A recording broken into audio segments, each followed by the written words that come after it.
85 নেমে গেছে 67-তে। আগামী দিন বড় ভয়ঙ্কর। এই রাজ্যের মন্ত্রী ফিরহাদ হাকিম 3টে মারাত্মক কথা বলেছেন।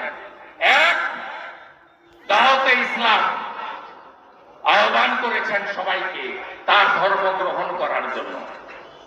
ফিরহাদ হাকিম দ্বিতীয় কথা বলেছেন, আমি যে ভাষায় স্বচ্ছন্দ বোধ করি উর্দু, 50 ভাগ লোক বাংলার উর্দুতে কথা বলবেন, এটা আমি চাই, সেদিন আমি খুশি হব।